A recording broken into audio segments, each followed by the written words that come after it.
அனைவருக்கும் வணக்கம். இன்றைக்கி ஹிந்து நியூஸ் பேப்பரில் என்ன இம்பார்ட்டன்ட் நியூஸஸ் இருக்குது அப்படிங்கிறத பார்ப்போம். ஸோ ஃபஸ்ட்டு பார்த்தீங்க அப்படின்னா நமக்கு தமிழ்நாட்டோட எக்கனாமிக் சர்வேயை பற்றி தான் இன்றைக்கி மேஜர் டாமினண்ட்டான நியூஸ் அதுதான். சரிங்களா?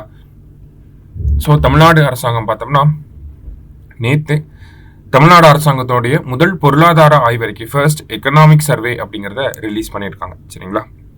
ஸோ இந்த எக்கனாமிக் சர்வேல தமிழ்நாடோட எக்கானமி என்ன ஸ்டேட்டில் இருக்குது, நம்மளோட ஜிடிபி க்ரோத் எப்படி இருக்குது, நம்மளுடைய கடன்கள் எப்படி இருக்குது, இன்ஃப்ளேஷன் எப்படி இருக்குது, ஒவ்வொரு செக்டாரும் எப்படி வளர்ச்சி அடைஞ்சிருக்காங்க, என்ன மாதிரியான சேலஞ்சஸை தமிழ்நாடு வரக்கூடிய ஆண்டுகளில் ஃபேஸ் பண்ண போகிறாங்க, இந்த மாதிரி பல்வேறு விஷயங்கள் பற்றி கொடுக்கப்பட்டிருக்கு. சரிங்களா?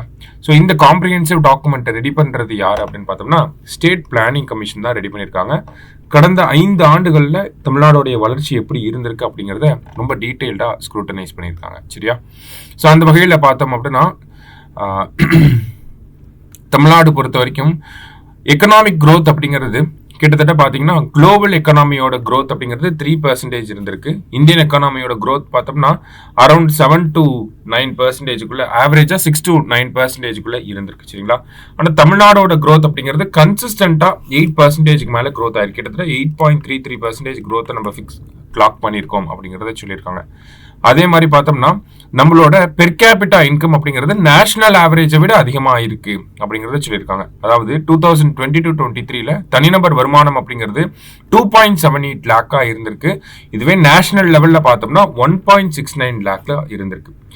இந்தியாவில் இருக்கக்கூடிய மாநிலங்கள் அடிப்படையில் பார்க்குறப்ப பெர் கேபிட்டா இன்கம் பேஸ் பண்ணி பார்த்தோம்னா தமிழ்நாடு வந்து 4th ரேங்க்ல இருக்கு அப்படிங்கிறத சர்வேலே கொடுத்துருக்காங்க. சரியா? 4th largest state in terms of per capita income அப்படிங்கிறத ஞாபகம் வச்சுக்கணும். சரிங்களா? இப்போ பெர் கேபிட்டா இன்கம் படி பார்க்குறப்ப தமிழ்நாடு 4th லார்ஜஸ்ட் ஸ்டேட்டாக இருக்குது. அது மட்டும் இல்லாமல் பார்த்தீங்க அப்படின்னா தமிழ்நாடோட டோட்டல் லேண்ட் ஏரியா இந்தியாவோட டோட்டல் லேண்ட் ஏரியாவில் தமிழ்நாடுக்குன்னோட பங்களிப்பு பார்த்தோம்னா 4% தான். தமிழ்நாடோட total population in terms of country's population பார்க்குறப்ப 6% தான். ஓகேங்களா? ஆனால் தமிழ்நாடு நேஷனல் ஜிடிபிக்கு எவ்வளோ கான்ட்ரிபியூட் பண்ணியிருக்குன்னா 9% கான்ட்ரிபியூட் பண்ணியிருக்கு அப்படின்னு சொல்கிறாங்க. நேஷனல் பெர் கேபிட்டா இன்கமோட தமிழ்நாடோட பெர் கேபிட்டா இன்கம் நல்லா இருக்கு அப்படிங்கிறதையும் சொல்லியிருக்காங்க. அதுதான் இந்த இடத்துல நாமினல் க்ரோத் ரேட்டா 13.71%, ரியல் க்ரோத் ரேட்டா 8.33% தமிழ்நாடு அச்சீவ் பண்ணியிருக்கு அப்படிங்கிறத கொடுத்துருக்காங்க. அடுத்ததா பார்த்தீங்க அப்படின்னா தமிழ்நாடு $1 trillion எக்கானமியை ரீச் பண்ணணும் அப்படிங்கிறது ஒரு பெரிய டார்கெட்டாக இருக்குது தமிழ்நாட்டுக்கு.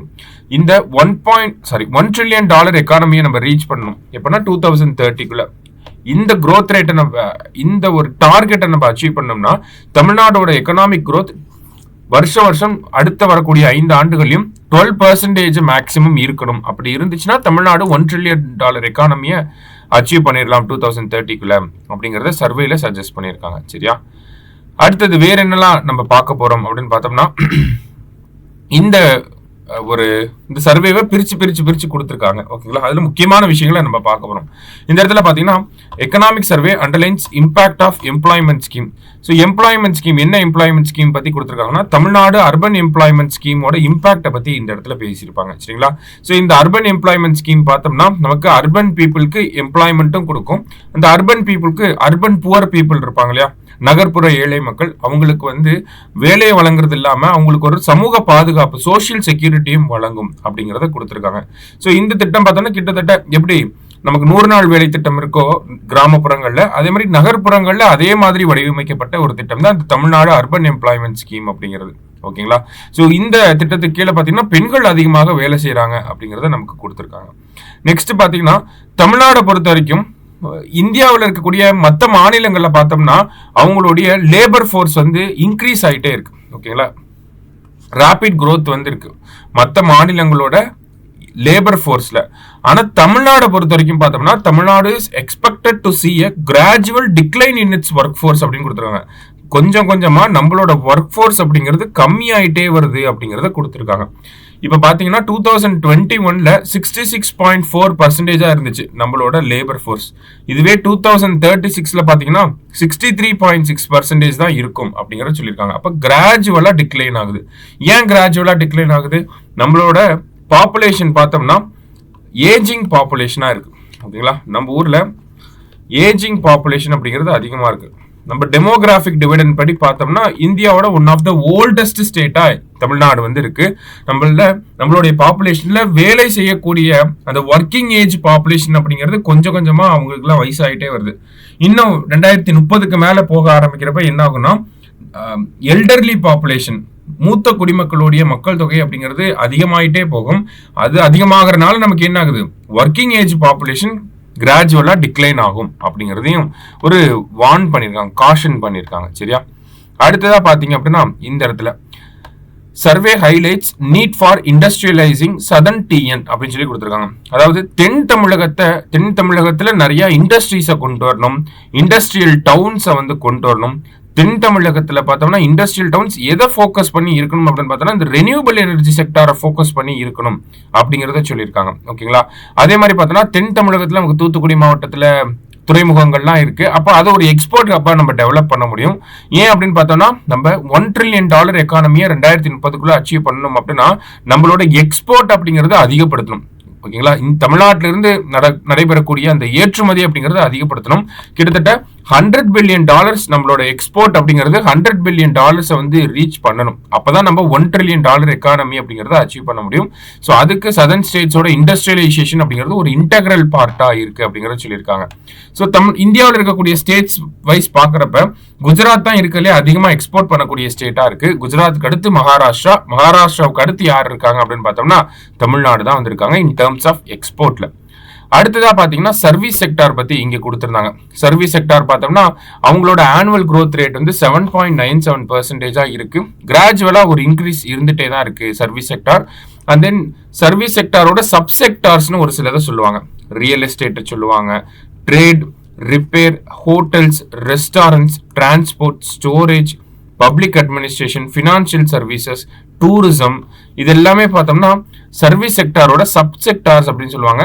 இந்த எல்லாமே பார்த்தோம்னா சர்வீஸ் செக்டாரும் வளர்ந்துருக்கு, அதோட சப்செக்டார்ஸுமே வந்து நல்ல growth தமிழ்நாட்டில் இயர் ஆன் இயர் நல்ல growth வந்து ப்ரெசென்ட் பண்ணிட்டே வராங்க அப்படிங்கிறத சொல்லியிருக்காங்க. நெக்ஸ்ட் பார்த்தோம்னா Tamil Nadu can achieve growth in agriculture if issues are addressed அப்படின்னு சொல்லி கொடுத்துருக்காங்க. ஸோ அக்ரிகல்ச்சரை பத்தி நம்மளோட எக்கனாமிக் சர்வே என்ன சொல்லியிருப்பாங்க அப்படின்னு பார்த்தோம்னா அக்ரிகல்ச்சர், தமிழ்நாடோட அக்ரிகல்ச்சர் பார்த்தோம்னா கிரவுண்ட் வாட்டரையும் மான்சூன் ரெயின்ஃபாலையும் டிபெண்ட் பண்ணி இருக்கு. அப்ப அக்ரிகல்ச்சர் வந்து வல்னரபிளா இருக்கிறதுக்கு இது ஒரு முக்கியமான காரணம். இந்த கிளைமேட் ரெசிலியன்ஸ் இன் அக்ரிகல்ச்சரை நம்ம கொண்டு வரணும். அதே மாதிரி கிரவுண்ட் வாட்டர் கம்மியாகிறனால கிளைமேட் சேஞ்ச்னால திடீர்னு வெள்ளம் வருது, திடீர்னு டிராட் வருது, திடீர்னு ஹீட் வேவ்ஸ்னால நிறைய பயிர்களுக்கு பாதிப்பு ஏற்படுது. ஸோ இந்த மாதிரியான சேலஞ்சஸ் அட்ரஸ் பண்றதுக்கு தமிழ்நாடோட அக்ரிகல்ச்சர் வந்து கிளைமேட் ரெசிலியண்டா இருக்கணும். அதே மாதிரி அக்ரிகல்ச்சர்ல மெக்கானைசேஷன் அப்படிங்கறத இம்ப்ரூவ் பண்ணணும். ஓகேங்களா, இயந்திரமயமாக்கல். ஓகேங்களா, விவசாயத்துறையை வந்து இயந்திரமயமாக்கல், இயந்திரங்களை அதிகமா பயன்படுத்துறது மூலயமா என்ன ஆகுதுன்னா ப்ரொடக்டிவிட்டியும் இன்க்ரீஸ் ஆகுது, எஃபிஷியன்சியுமே இன்க்ரீஸ் ஆகுது அப்படிங்கிறத சொல்லியிருப்பாங்க. அடுத்தது கிளைமேட் ஸ்மார்ட் ப்ராக்டிசஸ் அப்படிங்கிறத பண்ணணும். போஸ்ட் ஹார்வெஸ்ட் வேல்யூ அடிஷன் அப்படிங்கிறத பண்ணணும். ஓகேங்களா, போஸ்ட் ஹார்வெஸ்ட் லாசஸ் அப்படின்னு சொல்லுவாங்க. விளைச்சலுக்கு பின்பு ஏற்படக்கூடிய இழப்புகளை கம்மி பண்ணணும். விளைச்சலுக்கு பின்பு அந்த பொருள் மேல மதிப்பு கூட்டல் அப்படிங்கிறது நடக்கும். ஸோ அதை அதிகப்படுத்தணும் அப்படிங்கிறத சொல்லியிருக்காங்க. இது அக்ரிகல்ச்சர் என்ன ப்ராப்ளம்ஸை ஃபேஸ் பண்ணுது, அதுக்கு என்ன மாதிரியான ஸ்டெப்ஸ் எடுக்கலாம் அப்படிங்கிறத கொடுத்துருக்காங்க. அடுத்ததா அக்ரிகல்ச்சரை பொறுத்த வரைக்கும் எக்கனாமிக் கான்ட்ரிபியூஷன் எப்படி இருக்கு அப்படின்னு பார்த்தோம்னா கிராஸ் வேல்யூ ஆடட் அப்படின்னு சொல்லுவாங்க. ஓகேங்களா, ஸோ தமிழ்நாடோட கிராஸ் வேல்யூ ஆடட்ல அக்ரிகல்ச்சரோட கான்ட்ரிபியூஷன் வந்து 6% இருக்கு. அக்ரிகல்ச்சர் அண்ட் தென் அதோட ரிலேட் ஆகி வரக்கூடிய அலைடு செக்டார்ல பார்த்தோம்னா கிட்டத்தட்ட 41.1% ஆஃப் த பீப்புள் வந்து எம்ப்ளாய் ஆயிருக்காங்க. ஓகேங்களா, கிட்டத்தட்ட 41% மக்கள் வந்து பார்த்தோம்னா அக்ரிகல்ச்சர் தொழிலாளர்களா இருக்காங்க, அக்ரிகல்ச்சர் அண்ட் அக்ரிகல்ச்சர் பேஸ்டு செக்டார்ல. சரிங்களா, அடுத்ததா தமிழ்நாடு ஒரு சில ப்ராடக்ட்ஸ்ல ஃபர்ஸ்ட் செகண்ட் அந்த மாதிரிலாம் இருப்பாங்களே, அதுல எதுல ஃபர்ஸ்ட் இருக்காங்க அப்படின்னு பார்த்தோம்னா ஆயில் சீட் ப்ரொடக்ஷன்ல ஃபர்ஸ்ட் இருக்கும், கிரவுண்ட் நட் ப்ரொடக்ஷன்ல ஃபர்ஸ்ட் இருக்கும், சுகர் கேனோட ப்ரொடக்ஷன்ல ஃபர்ஸ்ட் இருக்கும். செகண்ட் எதுல இருக்கும் அப்படின்னு பார்த்தோம்னா மெய்ஸ் ப்ரொடக்டிவிட்டியில செகண்ட் இருக்கும். தேர்டு பார்த்தோம்னா பேடி ப்ரொடக்டிவிட்டியில வந்து தேர்ட்ல இருக்கும் அப்படிங்கிறத நம்மளோட கிளைமேட் எக்கனாமிக் சர்வே வந்து சொல்லியிருக்காங்க. நெக்ஸ்ட் பாத்தீங்க அப்படின்னா இன்ஃபிளேஷனை பத்தி தனியா கொடுத்துருந்தாங்க. ஸோ இன்ஃபிளேஷனை பொறுத்த வரைக்கும் பார்த்தோம்னா தமிழ்நாடோட ரீட்டைல் இன்ஃபிளேஷன், சந்தை பணவீக்கம் அப்படின்னு சொல்லுவாங்க. இந்த ரீட்டைல் இன்ஃபிளேஷன் அப்படிங்கிறது 6% இருந்து 5.4% கம்மியா இருக்கு. அதுல இருந்து பார்த்தோம் அப்படின்னா அடுத்த நிதியாண்டுல 4.8% கம்மியா இருக்கு. அப்ப தமிழ்நாடோட கரண்ட் ரீட்டைல் இன்ஃபிளேஷன் எவ்வளவு அப்படின்னு கேட்டாங்கன்னா 4.8% இருக்கு அப்படிங்கறத நம்ம சொல்லணும். சரிங்களா? சோ இது current retail inflation. Overall inflation அப்படிங்கறத பார்த்தோம்னா இந்தியாவோட ஓவரால் இன்ஃபிளேஷன் ரேட் அப்படிங்கிறது 4.85% இருந்துச்சு. ஆனா தமிழ்நாட்டுக்கு பார்த்தோம்னா இந்தியாவை விட அதிகமா 5.7% இன்ஃபிளேஷன் அப்படிங்கிறது அதிகமா இருந்துச்சு. அப்ப பணவீக்கத்தை பொறுத்த வரைக்கும் இந்தியா ஓவராலா பாக்குறப்ப பெட்டரா பெர்ஃபார்ம் பண்றாங்க. 4.85% தான். ஆனா தமிழ்நாட்டுல அது 5.7% இருக்கு. சரிங்களா? நெக்ஸ்ட் பாத்தீங்க அப்படின்னா இது இன்ஃபிளேஷன், ஓவரால் இன்ஃபிளேஷன். இது தனியா ரீட்டைல் இன்ஃபிளேஷன் மட்டும் 4.8%. ஓகேவா? நெக்ஸ்ட் பாத்தீங்கன்னா இந்த இன்ஃபிளேஷன் அப்படிங்கிறது 5.7% இருக்கா? இதை தனியா அர்பன் ரூரல் அப்படின்னு சொல்லி பிரிச்சிருப்பாங்க. அர்பன் இன்ஃபிளேஷன் அப்படிங்கிறது பாத்தீங்கன்னா கரண்ட் டேட்டா படி 4.5%ல இருக்கு. ரூரல் இன்ஃபிளேஷன் அப்படிங்கிறது பாத்தீங்கன்னா 5.4% இருக்கு. சரிங்களா? சோ அர்பன் இன்ஃபிளேஷன் கம்மியா இருக்கு, ரூரல் இன்ஃபிளேஷன் அப்படிங்கிறது அதிகமா இருக்கு. இந்த ரூரல் இன்ஃபிளேஷன் அதிகமா இருக்கனால தான் நமக்கு ஓவரால் இன்ஃபிளேஷன் வந்து அதிகமா இருக்கு அப்படிங்கறத இந்த ஆர்டிகல்ல நமக்கு கொடுத்திருக்காங்க. சரியா? நெக்ஸ்ட் பாத்தீங்க அப்படின்னா சோஷியல் செக்டார் டெமோகிராபிக் கன்சர்ன்ஸை பத்தி ஒரு சில விஷயங்களை சொல்லியிருக்காங்க. என்ன சோஷியல் செக்டார்ல என்ன சொல்லியிருக்காங்க அப்படின்னு பார்த்தோம்னா எஜுகேஷன்ல நல்ல ஒரு என்ரோல்மெண்ட் ரேட் இருக்கு, பப்ளிக் ஹெல்த் கேர் சிஸ்டம் அப்படிங்கிறது நல்லாவே இருக்கு. அதே மாதிரி பார்த்தோம்னா சோஷியல் செக்யூரிட்டி ஸ்கீம்ஸ் அப்படிங்கிறதுமே நல்லா கொண்டு வந்திருக்காங்க அப்படிங்கிறதெல்லாம் அப்ரிஷியேட் பண்ணியிருக்காங்க. அதே மாதிரி இந்த சோஷியல் செக்டாருக்குன்னு பண்ணக்கூடிய செலவுகள் லைக் பார்த்தோம்னா மகளிர் உரிமை தொகை இருக்கு, புதுமை பெண் திட்டம், தமிழ் புதல்வன் திட்டம், இந்த மாதிரியான திட்டங்களுக்குன்னு ஒரு செலவு ஏற்படும் இல்லையா, எக்ஸ்பெண்டிச்சர். அந்த எக்ஸ்பெண்டிச்சர் பார்த்தோம்னா 2019-20 அந்த சமூக நல திட்டங்களுக்காக 79,859 கோடி வந்து செலவு பண்ணியிருக்காங்க. இப்போ போன வருஷம் பார்த்தோம் அப்படின்னா 2023-24 நிதியாண்டுல பார்த்தோம்னா 1,15,644 ரூபாய் வந்து செலவு பண்ணியிருக்காங்க. சரியா? இப்போ சோஷியல் செக்டாருக்கு மட்டுமே இவ்வளவு செலவு பண்ணியிருக்காங்க. அடுத்ததா இந்த ஒரு விஷயத்தோட பிரதிபலிப்பு அப்படிங்கிறது எங்க இருக்கு அப்படின்னு பார்த்தோம்னா நம்மளோட பாவர்ட்டி ரேட்ல. ஓகேங்களா? 2005 தமிழ்நாடோட பாவர்ட்டி ரேட் பாத்தீங்கன்னா 36.54% இருந்துச்சு. ஆனா 2023 பாத்தீங்க அப்படின்னா அது 1.43% தான் இருக்கு. ஓகேங்களா? அப்ப பாவர்ட்டி ஹெட் கவுண்ட் ரேஷியோ அப்படின்னு சொல்லுவாங்க. ஓகேங்களா? இந்த poverty head count ratio below poverty line கீழே எவ்வளவு இருக்காங்க?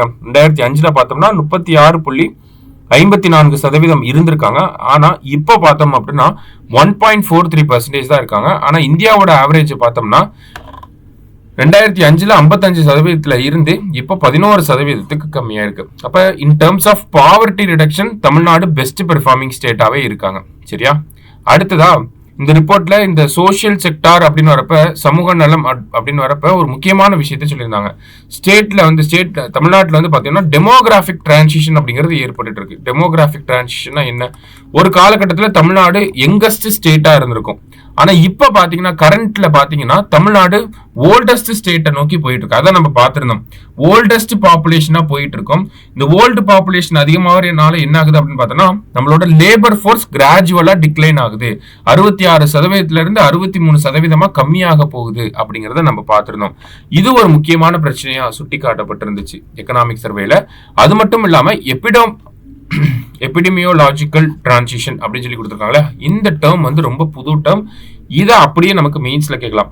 வாட் இஸ் எபிடமியோலாஜிக்கல் டிரான்சிஷன் அண்ட் அதோட ஃபேக்டர்ஸ் பத்திலாம் எழுதுங்க, இல்ல அதனால என்ன பாதிப்புகள்லாம் ஏற்படுது, தமிழ்நாடோட எபிடமியோலாஜிக்கல் டிரான்சிஷன் எப்படி இருக்கு, இந்த மாதிரி ஏதாவது கேட்கலாம். Social security, social issues face பண்ணி அந்த எபிடமியோலாஜிக்கல் டிரான்சிஷன் அப்படின்னா என்னன்னா நமக்கு ஒரு காலகட்டத்தில் கம்யூனிகபிள் டிசீசஸ் வந்து அதிகமாக இருந்திருக்கும், இன்ஃபெக்ஷியஸ் டிசீசஸ் வந்து அதிகமாக இருந்திருக்கும். ஓகேங்களா? கம்யூனிகபிள் டிசீசஸ் அப்படின்னா நம்ம இப்போ எனக்கு காய்ச்சல் வந்துச்சுன்னா உங்களுக்கு காய்ச்சல் வருது, இந்த மாதிரியான நோய்கள் வந்து வைரஸ் காய்ச்சல் வந்துச்சுன்னா அப்படியே அடுத்தடுத்து எல்லாருக்கும் பரவும், கூட இருக்கவங்களுக்கு எல்லாம் பரவும். இந்த மாதிரி ஒரு காலகட்டத்தில் இருக்கும். Communicable diseases and infectious diseases, dengue, malaria, இந்த மாதிரியான டிசீசஸ்லாம் அதிகமாக ஸ்ப்ரெட் ஆகிட்டு இருந்திருக்கும். ஓகேங்களா? அதுக்கப்புறமா என்ன ஆகுது, நம்ம இந்த மாதிரியான டிசீசஸ் அதிகமாக பரவறதுனால நம்ம ஹெல்த் கேர்ல வந்து அதிகமாக இன்வெஸ்ட்மெண்ட் பண்ணி இந்த மாதிரி கம்யூனிகபிள் டிசீசஸ் ஸ்ப்ரெட் ஆகாம ஒரு காலகட்டத்தில் தடுத்திருப்போம். அது தடுத்ததுக்கு அப்புறமா இப்போ என்ன ஆகுது அப்படின்னு பார்த்தோம்னா நான் கம்யூனிகபிள் டிசீசஸ் வந்து நிறைய மக்களுக்கு வர ஆரம்பிச்சிருச்சு. எக்ஸாம்பிளுக்கு blood pressure, diabetes, heart diseases, இதெல்லாமே பார்த்தோம்னா நான் கம்யூனிகபிள் டிசீசஸ் அப்படின்னு சொல்றோம். அப்ப எபிடமியோலாஜிக்கல் டிரான்சிஷன் அப்படின்னா கம்யூனிகபிள் டிசீசஸ்ல இருந்து ஒரு ஸ்டேட்டோட பாப்புலேஷன் கம்யூனிகபிள் டிசீசஸ்ல இருந்து நான் கம்யூனிகபிள் டிசீசஸ்க்கு ஷிஃப்ட் ஆகுறது தான் என்ன சொல்றாங்க, எபிடெமியோலாஜிக்கல் டிரான்சிஷன் அப்படின்னு சொல்றாங்க. சரியா? அப்ப இதெல்லாம் இந்த மாதிரியான டேர்ம்ஸ் எல்லாம் நமக்கு கேட்கறதுக்கு வாய்ப்பு இருக்கு. போன யூபிஎஸ்சியில பார்த்தோம்னா நமக்கு டெமோகிராஃபிக் வின்டர் அப்படின்னு சொல்லி ஒரு டேர்ம் கேட்டிருந்தாங்க. ஸோ டெமோகிராஃபிக் வின்டர்னா என்னங்கிறத நீங்க கமெண்ட் பண்ணுங்க. பட் ஸ்டில் இந்த மாதிரியான டேர்ம்ஸ்லாம் நமக்கு டைரக்டாவே கொஸ்டின்ல ரிஃப்ளெக்ட் ஆகிறதுக்கு வாய்ப்பு இருக்கு. அப்ப எபிடெமியோலாஜிக்கல் டிரான்சிஷன்னா என்ன, அதோட டெஃபினிஷன் என்ன, சிக்னிஃபிகன்ஸ் என்ன அப்படிங்கிறத ஒரு தனியா நோட்டு போட்டு எழுதி வச்சுக்கோங்க. சரியா? நெக்ஸ்ட் பாத்தீங்க அப்படின்னா நமக்கு இந்த எக்கனாமிக் சர்வேயோட ஹைலைட்ஸா ஒரு சில விஷயங்களை நம்ம கொடுத்துருக்கோம். இன்னும் தனியாவே நம்ம அதை ஒரு வீடியோவா பார்ப்போம். என்னெல்லாம் சொல்லியிருக்காங்க இந்த எக்கனாமிக் சர்வேல, எக்ஸாமுக்கு என்னெல்லாம் இதுல இருந்து தேவை, என்னென்ன டேட்டா பாயிண்ட்லாம் ஞாபகம் வச்சுக்கணும் அப்படிங்கறத தனியாவே நம்ம ஒரு பிடிஎஃபா பார்த்துரும். இப்போதைக்கு நியூஸ் பேப்பர்ல ரிஃப்ளெக்ட் ஆன விஷயங்களை மட்டும் நம்ம பார்த்துருக்கோம். சரிங்களா? ஸோ ஓவராலா ஃபர்ஸ்ட் எக்கனாமிக் சர்வே அப்படிங்கிறது வந்திருக்கு. தமிழ்நாடோட growth rate 8.33% இருக்கு. தமிழ்நாடோட நேஷனல் பெர் கேபிட்டா தமிழ்நாடோட state per capita income national லெவலோட பெட்டரா பெர்ஃபார்ம் பண்றோம். ஓவராலா பாக்குறப்ப தமிழ்நாடு 4th இருக்காங்க in terms of per capita income. அதே மாதிரி பார்த்தோம்னா ஒவ்வொரு செக்டாரா நமக்கு கொடுத்துருந்தாங்க. $1 trillion எக்கானமி அச்சீவ் பண்ணோம்னா அதுக்கு என்ன ஸ்டெப்ஸ்லாம் எடுக்கணும் அப்படிங்கறத கொடுத்துருந்தாங்க. ஸோ ரொம்ப காம்ப்ரிஹென்சிவான ஒரு டாக்குமெண்ட். இதை படிச்சு புரிஞ்சுக்கிறதுக்கே வந்து நமக்கு ஒரு டைமுக்கு 2 டைம் படிச்சாதான் உங்களுக்கு என்ன சொல்ல வராங்க அப்படிங்கிறதே நமக்கு புரிய வரும். சரிங்களா? ஸோ இதே மாதிரி நம்ம எக்கனாமிக் சர்வேவை தனியாவே ஒரு வீடியோவை பார்த்துரும். நெக்ஸ்ட் நியூஸ் பேப்பர்ல வேற என்னெல்லாம் இம்பார்ட்டண்டா இருந்துச்சு அப்படின்னு பாத்தீங்கன்னா ஒரு 2 முக்கியமான விஷயம். ஃபர்ஸ்ட் பாத்தீங்க அப்படின்னா நமக்கு the only one from Tamil Nadu to bag all the 4 civilian awards. bag அப்படின்னா to get அப்படின்னு அர்த்தம். சரிங்களா? அதாவது இந்த சிவிலியன் அவார்ட்ஸ் அப்படின்னு பார்த்தோம்னா பத்மஸ்ரீ, பத்ம பூஷன், பத்ம விபூஷன், அப்புறம் பாரத ரத்னா அவார்ட், இந்த மாதிரி 4 விருது இருக்கு. சரிங்களா? Civilian awards. இந்த 4 விருதுமே தமிழகத்தை சேர்ந்த ஒரே ஒரு பர்சனுக்கு மட்டும்தான் இந்த 4 விருதுமே மத்திய அரசாங்கம் வழங்கியிருக்கு. அது யார் அப்படின்னு பார்த்தோம்னா MS சுவாமிநாதன் அவர்கள். MS சுவாமிநாதன் அவர்களுக்கு பார்த்தோம்னா பத்மஸ்ரீ விருது 1967 வழங்கப்பட்டிருக்கும். பத்ம பூஷன் விருது 1972 வழங்கப்பட்டிருக்கும். பத்ம விபூஷன் பார்த்தோம்னா 1989. பாரத ரத்னா பார்த்தோம்னா போன வருஷம் 2024 வழங்கப்பட்டிருக்கும். அப்ப தமிழ்நாட்டை சேர்ந்த ஒரே ஒரு நபருக்கு மட்டும்தான் இந்த 4 விருதுகளுமே கிடைச்சிருக்கு. ஓகேங்களா? 1967, 1972, 1989, 2024 இந்த மாதிரி 4 விருதுகள். ஓகேங்களா? இந்தியா அளவுல பார்த்தோம்னா சத்யஜித் ரே இந்த மாதிரி 2-3 பேர் எல்லாம் இருக்காங்க. சரியா? ஸோ இந்திய அளவுல யாருக்கெல்லாம் இது கிடைச்சிருக்கு அப்படிங்கறத கமெண்ட் பண்ணுங்க. தமிழக அளவுல பார்த்தோம்னா இது ஒருத்தருக்கு மட்டும்தான். சரியா? அடுத்ததா பாத்தீங்கன்னா first Sahitya Akademi translation prize went to Jagannath Raja அப்படின்னு சொல்லி கொடுத்திருக்காங்க. ஜெகநாத ராஜா. அதாவது சமீபத்தில் பார்த்தோம்னா சாகித்ய அகாடமி இந்த மொழிபெயர்ப்புக்கான விருதை வந்து அறிவித்திருந்தாங்க. அதுல விமலா அவர்களுக்கு வந்து பார்த்தோம்னா சாகித்ய அகாடமி டிரான்ஸ்லேஷன் அவார்டு அப்படிங்கிறது அனௌன்ஸ் பண்ணியிருக்காங்க. மலையாளத்தில் எழுதின என்டே ஆண்கள் அப்படிங்கிற அந்த புத்தகத்தை தமிழ்ல எனது ஆண்கள் அப்படின்னு சொல்லி மொழிபெயர்த்து எழுதியிருக்காங்க. அதற்காக தான் இவங்களுக்கு இந்த மொழிபெயர்ப்பு விருது அப்படிங்கிறது வழங்குறாங்க. சரியா? ஸோ இதே மாதிரி முதல்ல ஒருத்தருக்கு மொழிபெயர்ப்பு விருது கொடுத்துருப்பாங்க, சாகித்ய அகாடமி டிரான்ஸ்லேஷன் பிரைஸ் அப்படிங்கிறது. அது யாருக்கு அப்படின்னு பார்த்தோம்னா நம்மளுடைய ஜெகநாத ராஜா அவர்களுக்கு. ஜெகநாத ராஜா அவர்கள் என்ன பண்ணியிருப்பார் அப்படிங்கறத நம்ம தெரிஞ்சுக்கணும் இல்லையா? ஜெகநாத ராஜா அவர்களை பொறுத்த வரைக்கும் பார்த்தோம்னா நமக்கு விஜயநகர எம்பரர், அதாவது விஜயநகர மன்னர் கிருஷ்ணதேவராயா இருக்கார் இல்லையா? ஸோ கிருஷ்ணதேவராயா அவர்கள் எழுதின இந்த அமுக்த மல்யாடா அப்படிங்கிற இந்த புத்தகத்தை பார்த்தோம்னா தமிழ்ல வந்து மொழிபெயர்த்து எழுதியிருப்பார். சரிங்களா? அதற்காக தான் இவருக்கு ஜெகநாத ராஜா அவர்களுக்கு பார்த்தோம்னா நமக்கு இந்த சாகித்ய அகாடமி டிரான்ஸ்லேஷன் பிரைஸ் அப்படிங்கிறத கொடுத்திருப்பாங்க. கிருஷ்ணதேவராயா அவர்கள் எழுதின இந்த அமுக்த மல்யாடா அப்படிங்கிற இந்த புத்தகத்தை தமிழ்ல மொழிபெயர்த்திருப்பார். அவர் தான் ஃபர்ஸ்ட் வாங்கியிருக்காரு. அதுக்கப்புறமா பார்த்தோம்னா 2024 வரைக்கும் 36 பேர் இந்த சாகித்ய அகாடமி டிரான்ஸ்லேஷன் அவார்டு அப்படிங்கிறத வாங்கியிருக்காங்க. லாஸ்டா பாத்தீங்க அப்படின்னா ஸ்பேடெக்ஸ் மிஷன் பத்தி கொடுத்திருந்தாங்க. நம்ம பார்த்துருந்தோம். இந்த ஸ்பேடெக்ஸ் அப்படிங்கிற இந்த திட்டம் பார்த்தோம்னா டிசம்பர் 30, 2024 அப்போ நமக்கு PSLV C60 அப்படிங்கிற ராக்கெட் மூலமா விண்ணுக்கு அனுப்பப்பட்டிருக்கும். டாக்கிங் அப்படிங்கிறது பாத்தீங்கன்னா 2 விண்கலன்கள். ஓகேங்களா? 2 விண்கலன்களை வந்து விண்வெளியில வச்சு இணைக்கிறது தான் நம்ம டாக்கிங் அப்படின்னு சொல்லுவோம். எப்படி 2 ட்ரெயின் பெட்டிகளை ஒன்னா சேர்றத கப்ளிங் அப்படின்னு சொல்றோமோ அதே மாதிரி 2 விண்கலன்கள் விண்ணில வச்சு ஒன்னா சேர்றத நம்ம டாக்கிங் அப்படின்னு சொல்லுவோம். சரிங்களா? இன்டர்ஸ்டெல்லாரோட டாக்கிங் சீன் எடுத்து பாத்தீங்கன்னா உங்களுக்கு புரியும் எப்படி டாக்கிங் பண்றாங்க அப்படிங்கிறது. சரியா? சோ இந்த டாக்கிங் அப்படிங்கிற ஒரு விஷயம் அப்படிங்கிறது நமக்கு ரொம்ப இம்பார்ட்டண்டா தேவைப்படுது. ஏன் அப்படின்னு பார்த்தோம்னா இந்தியாவை பொறுத்த வரைக்கும் பார்த்தோம்னா நம்ம சந்திராயன் 4 திட்டத்துக்கு இந்த டாக்கிங் அப்படிங்கிற ஒரு விஷயம் தேவைப்படுது. அடுத்து வரக்கூடிய பாரதிய அந்தாரிக் ஸ்டேஷன் இந்தியாவுக்கான சொந்தமான விண்வெளி நிலையம் 2035க்குள்ள அதை ரெடி பண்ணணும் அப்படிங்கிறது இஸ்ரோ இலக்காக வச்சிருக்காங்க இல்லையா?